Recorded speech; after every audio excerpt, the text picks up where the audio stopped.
María Mercedes, quiero hacer algunas preguntas acerca de la gran tradición de la poesía colombiana en la que tu obra se inserta. Esta tradición, que es tan rica desde el siglo XIX, ha tenido un desarrollo muy variado en su proceso. ¿Cuál es tu relación con esa tradición y de qué manera te sientes en relación con ella desde el momento en que tú empezaste a escribir y hasta el momento presente? Bueno, todos en Colombia, todos los poetas, de alguna manera somos deudores de José Asunción Silva. José Asunción Silva, a mi modo de ver, es quien inventa la poesía en Colombia. Antes hubo versificadores, buenos versificadores, pero poesía arranca con José Asunción Silva a finales del siglo XIX. Silva es nuestro poeta mayor, lo sabemos, y además es muy importante a nivel lengua española, ya que con él y con otros como José Martí y Rubén Darío se inicia el modernismo, ese gran movimiento de la lírica en lengua española de finales del siglo XIX. Yo soy de la generación de los años 70, las personas que en Colombia empezamos a publicar en los años 70. Mi poesía se inscribe dentro de una corriente urbana, en ciertos momentos es una poesía narrativa, con intertextualidad, y trato de andar en un equilibrio que es sumamente difícil entre lo lírico y lo prosaico. La mención de José Asunción Silva nos lleva, por así decirlo, como de la mano a una de tus actividades centrales en la cultura colombiana de estos años, porque tú diriges la Casa de Poesía José Asunción Silva de Colombia, y es una de las instituciones más importantes y de mayor proyección en este orden que existe en Latinoamérica. Claro, es muy justo que tenga ese nombre, ¿no? Y nos gustaría mucho saber cómo se generó ese proyecto y cómo se ha desarrollado al amparo de esta gran figura que tú dices, la figura fundacional de la poesía colombiana. Sí, maestro Lastra. Esta casa fue fundada hace 15 años en Bogotá, en el centro histórico de Bogotá, centro colonial. Y la casa donde funcionamos es la casa donde murió José Asunción Silva en 1896. Esta institución presta diversos servicios, tiene todos exclusivamente relacionados con la poesía. Estos servicios son la biblioteca, fonoteca donde se puede escuchar poesía, talleres, tenemos una librería, hacemos visitas guiadas para grupos escolares, personas de la tercera edad, invidentes. Realmente ha sido una experiencia importante, porque a nosotros los colombianos nos gusta mucho la poesía y apreciamos a los poetas, conocemos sus obras. Entonces, sí se ha convertido, y en eso no soy modesta, en una institución fundamental para Colombia y yo creo que muy importante en el resto de América Latina. Nosotros hacemos publicaciones, nosotros salimos al exterior, en el centenario de Silva salimos al exterior con exposiciones, con poetas, con conferencistas, fuimos pues a casi toda América Latina. A mí me parece muy importante el proyecto que tiene la Diputación de Sevilla, que tiene el Ayuntamiento de Sevilla, de hacer una casa de poesía, porque van a ver, la respuesta es inmensa.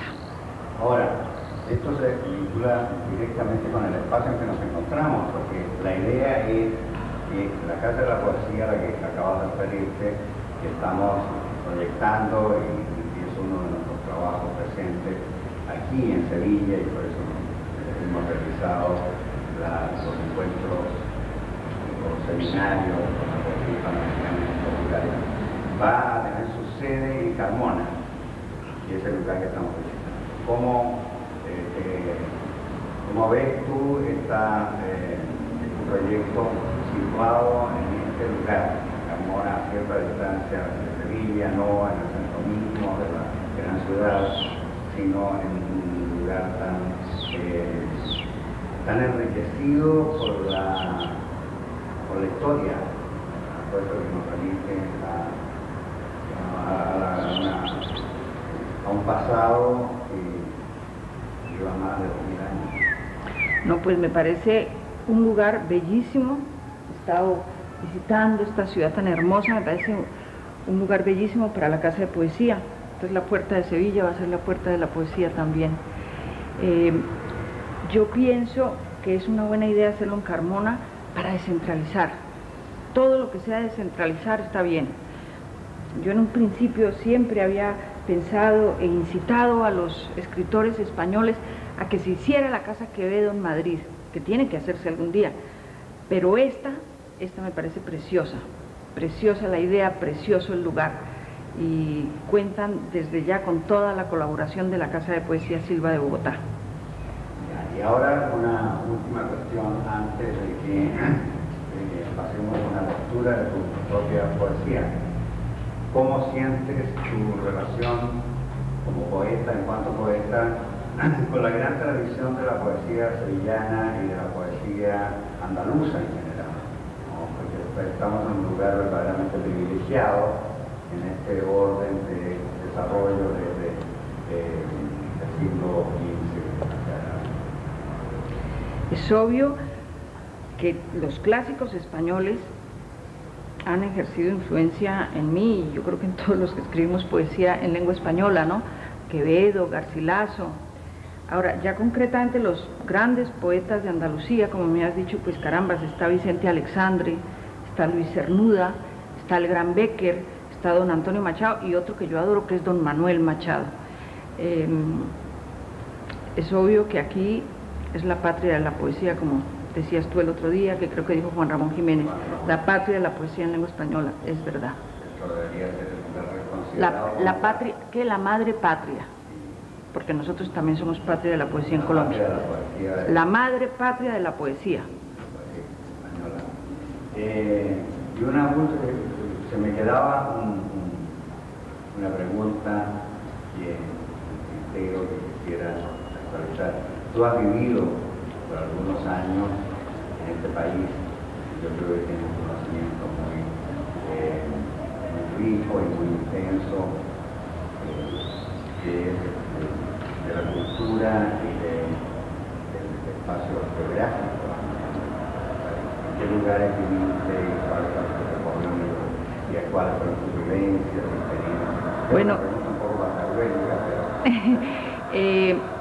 Mi padre, poeta Eduardo Carranza, fue diplomático aquí en España entre los años 51 y 58.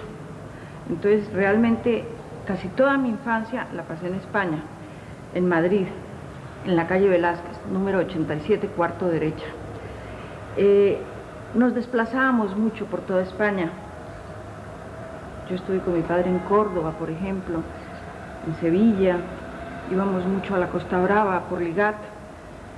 Bueno, y en ese momento la casa de mi padre en Madrid era un centro importante de los poetas, no solo colombianos que llegaban aquí a España, como Eduardo Cotelamos, como Jorge Gaitán Durán, sino también de los poetas españoles. Había buen whisky, y de mi casa pues no salían Luis Rosales, Leopoldo Panero, Pedro Laín. Era un centro animado de tertulia literaria. Y tenían recorridos por otras regiones también, es decir, tú conocías en Sevilla. Sí, yo ya había venido a Sevilla, lo bien que se pueda conocer pues cuando uno es niño, que después se le medio olvida todo, ¿no? La infancia son apenas sensaciones, ¿no?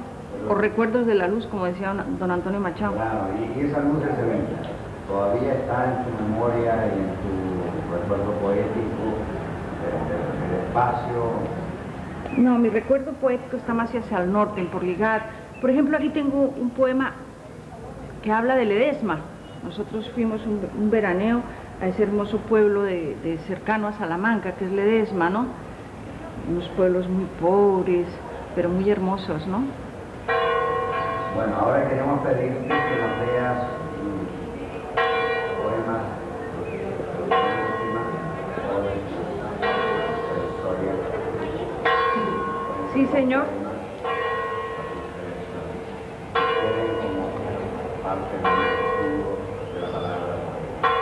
Eso me parece lindo, para la casa de poesía. Sí. Además me siento honradísima de casi iniciar ese archivo. Voy a leer un poema de mi libro Hola Soledad, que apareció en el año 87, del siglo pasado. Se llama La Patria. Esta casa de espesas paredes coloniales y un patio de azaleas muy decimonónico, hace varios siglos que se viene abajo. Como si nada, las personas van y vienen por las habitaciones en ruina, hacen el amor, bailan, escriben cartas. A menudo silban balas, o es tal vez el viento que silba a través del techo desfondado. En esta casa los vivos duermen con los muertos, imitan sus costumbres, repiten sus gestos y cuando cantan, cantan sus fracasos. Todo es ruina en esta casa. Están en ruina el abrazo y la música, el destino, cada mañana. Las risas son ruina, las lágrimas, el silencio, los sueños. Las ventanas muestran paisajes destruidos. Carne y ceniza se confunden en las caras, en las bocas las palabras se revuelven con miedo.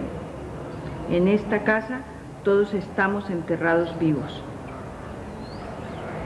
Bueno, y ahora hablando de Ledesma, pues me provoca leer ese poema, que nunca lo leo, por cierto. A ver si lo encuentro.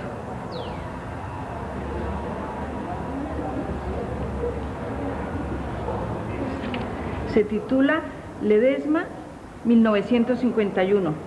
1951 fue el año que nosotros pasamos unas vacaciones allá. Yo aprendí a nadar en el río Tormes. Dice así el poema. Aquí solo intento dar cuenta de cómo una cierta luz se reflejaba en los muros de piedra de un pueblo español cualquier mediodía en los años de posguerra. Una luz pesada y opaca, un olor rancio a aceite de olivas invadían el pueblo quieto y silencioso. La vida era aún los desastres de la guerra, era la miseria de almorzar y nada más pan con aceite y tomate. Todas las mujeres de luto con grandes pañuelos negros en la cabeza, el sonido de las campanas que llamaba a una iglesia llena de velas y murmullos, y un cementerio inmenso con olor a tomillo, el recelo aún, la desesperanza en la dura mirada de las gentes.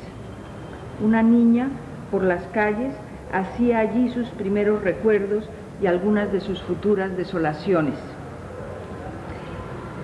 Maestro Pedro, para terminar, quisiera leer un poema de amor, breve. ¿Es posible? ¿Sí? Dice así, el título es Maldición. Te perseguiré por los siglos de los siglos. No dejaré piedra sin remover, ni mis ojos horizontes sin mirar. Donde quiera que mi voz hable, llegará sin perdón a tu oído, y mis pasos estarán siempre dentro del laberinto que tracen los tuyos. Se sucederán millones de amaneceres y de ocasos, resucitarán los muertos y volverán a morir, y allí donde tú estés, polvo, luna, nada, te he de encontrar.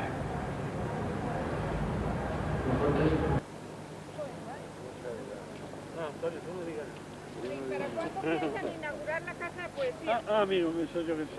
¿Ah? Estamos así, con un cartel. Estamos grabando. Ya. Estamos grabando, cuando quieran. Bueno, Antonio del Toro, poeta mexicano, director de la Casa del Poeta López Velarde, y María Mercedes Carranza, directora de la Casa de Poesía José Asunción Silva de Bogotá. En Sevilla, junto con la Oficina de Turismo y la Diputación y el Ayuntamiento de Carmona, se está llevando a cabo las primeras fases de un proyecto de crear en Sevilla, con sede en la ciudad de Carmona, una casa de la poesía que sería pionera en España. A mí me gustaría preguntaros, en principio, ¿cuál es la experiencia tuya más o menos larga ya, María Mercedes, y la tuya, Antonio, que empieza a ser reciente porque te has nombrado hace poco, de qué significa el hecho de tener una casa de la poesía en una ciudad. Bueno, a mí me parece que a España se le estaba haciendo tarde para tener una casa de poesía. Es una iniciativa buenísima, hermosa, pero además muy útil, ¿no? Es decir, el servicio que le va a prestar esta casa de poesía a Sevilla, no solo a Carmona, sino a Sevilla y a toda la provincia, es sumamente importante. Van a ver esta plaza llena de gente oyendo poesía y el poeta aquí parado, con unos parlantes que hasta pueden llegar hasta la catedral. Lo van a ver. Bueno, por mi parte me congratula este trabajo y me congratula que aquí vaya a haber una casa de la poesía, y la experiencia en México es también notable porque a la casa de la poesía se acercan todos los poetas, extranjeros, nacionales, provincianos, jóvenes, viejos, para presentar sus libros, para dar lecturas de poesía, para buscar libros de poesía en nuestra biblioteca, para conocer la vida de López Velarde. Entonces, esto es darle una materialidad a la poesía que en general no tiene, salvo los libros. Sí, ya bueno, me gustaría también que comentarais, yo concibo un poco la idea de la poesía como un modo de rebajar la conciencia que empieza a ser tópica del concepto minoritario, del hecho de la poesía, de escribir y sobre todo de la lectura. Yo confío todavía en que no sea una condena la minoría en poesía, y que a la minoría siempre, aunque nos caiga bien, empiece a no sonarnos de otra, empieza a no ser tan actual, ¿no? Entonces también me gustaría que comentara ahí, partiendo del concepto romántico de que no solo se escribe poemas, sino que se puede vivir poéticamente y se puede tener una visión poética de las cosas sin ser un lector de poesía. A partir de ese concepto, si todavía lo consideráis vigente, viable, posible, ¿cómo podríamos acercar la experiencia de la poesía a la sociedad? De muchas maneras, relacionar esto, por ejemplo, con la educación de los sentidos, la orientación de la sensibilidad individual, la posibilidad de percibir de otra manera y de hablar de otras cosas al amparo de una casa de la poesía, sin que solamente se piense en el poeta profesional, sino como bien público, digamos. Bien, nuestra experiencia indica que a estos sitios, a estas casas de poesía, no llegan casi nunca los poetas. Los poetas llegan cuando se los invita a decir sus versos, pero los que llegan a la casa de poesía Silva son gente joven, no, y ancianos también, gente para mí desconocida totalmente, que le gusta oír poesía, que le gusta leer poesía. Esa es la gente que llega, no los profesionales. Llegan los colegios a hacer visitas guiadas, colegios oficiales, es decir, colegios donde acude la gente de bajos estratos económicos, y van masivamente. Esa es una idea, eso de que la poesía es elitista, es una idea que yo creo que ya hay que reevaluar, ¿no? Sí, yo creo que la casa de la poesía serviría justamente para eso, para darnos cuenta de que hay más lectores de poesía que los que suponemos, y que los lectores de poesía anónimos y los poetas anónimos, desconocidos, de pronto se reúnan, y entonces nos damos cuenta que se lee más poesía de lo que creemos. Claro. Y que la poesía es mucho menos minoritaria de lo que creemos. Es una cosa, el otro día estaba platicando en Guatemala con José Emilio Pacheco y me decía, tú ves muchos cadáveres de pájaros en el pavimento, y digo, no, pero los pájaros se mueren.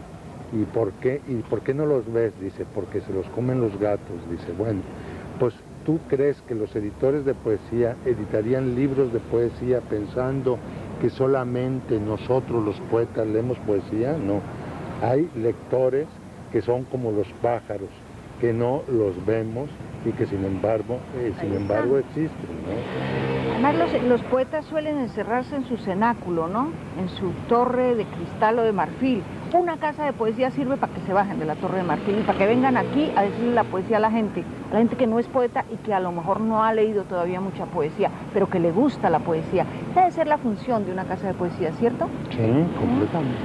Pues yo creo que Ya está. será suficiente, Muchas gracias. ¿no? Ya hemos rodado. Sí, es lo que pedía Ramón. Porque va a caer una Cinco. bomba. Es lo que pedía Ramón, hombre. Digo Gracias. 2 minutos. Muchas gracias, Hasta luego. Ha quedado